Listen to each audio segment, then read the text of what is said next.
میرے چینل کے ناظرین السلام علیکم۔ حضرت محمد صلی اللہ علیہ وسلم کی مرغوب غذائیں۔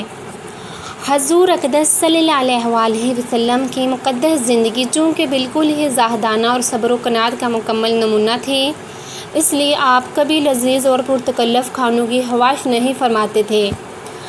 یہاں تک کہ کبھی آپ نے چپاتی نہیں کھائی، پھر بھی بعض کھانے آپ کو بہت پسند تھے جن کو بڑی رغبت کے ساتھ آپ تناول فرماتے تھے۔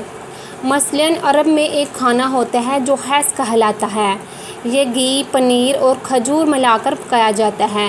اس کو آپ بڑی رغبت کے ساتھ کھاتے تھے، جو کہ موٹی موٹی روٹیاں اکثر غذا میں استعمال فرماتے۔ سالنوں میں گوشت، سرکہ، شہد، روغن زیتون، کدو خصوصیات کے ساتھ مرغوب تھے۔ گوشت میں کدو پڑا ہوتا تو پیالے میں سے کدو کے ٹکڑے تلاش کر کے کھاتے تھے۔ آپ نے بکری، دمبا، بھیڑ، اونٹ، خرگوش، مرغ، بٹیر اور مچھلی کا گوشت کھایا ہے۔ اسی طرح کھجور اور ستو بھی بکثرت تناول فرماتے تھے۔ تربوز کو کھجور کے ساتھ ملا کر، کھجور کے ساتھ ککڑی ملا کر، روٹی کے ساتھ کھجور بھی کبھی کبھی تناول فرمایا کرتے تھے۔ انگور، انار وغیرہ پھل فروٹ بھی کھایا کرتے تھے۔ ٹھنڈا پانی بہت مرغوب تھا۔ دودھ میں کبھی پانی ملا کر، کبھی خالص دودھ نوش فرماتے تھے۔ کبھی کشمش اور کھجور پانی میں ملا کر اس کا رس پیتے تھے۔ جو کچھ پیتے 3 سانسوں میں نوش فرماتے۔ ٹیبل میز پر کبھی کھانا تناول نہیں فرمایا، ہمیشہ کپڑے یا چمڑے کے دسترخوان پر کھانا کھاتے۔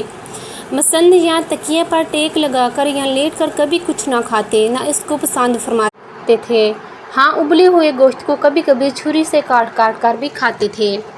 کدو سے محبت۔ حضرت انس رضی اللہ تعالیٰ عنہ کا بیان ہے کہ ایک درزی نے حضور صلی اللہ علیہ وسلم کی دعوت کی، میں بھی ساتھ تھا، جو کہ روٹی اور شوربہ آپ کے سامنے لایا گیا، جس میں خشک گوشت کی بوٹیاں اور کدو کے ٹکڑے پڑے ہوئے تھے۔ میں نے دیکھا کہ حضور صلی اللہ علیہ وسلم پیالے کی طرف سے کدو کے ٹکڑے تلاش کر کے تناول فرماتے تھے، اس لیے میں اس دن سے کدو کو ہمیشہ محبوب رکھتا تھا۔ پیارے دوستو، اگر آپ کو میری ویڈیو پسند آئے تو اسے لائک اور دوستوں کے ساتھ شیئر کیجیے گا اور میرے چینل کو سبسکرائب کر کے بیل آئیکن کا بٹن دبا دیجیے گا۔ شکریہ۔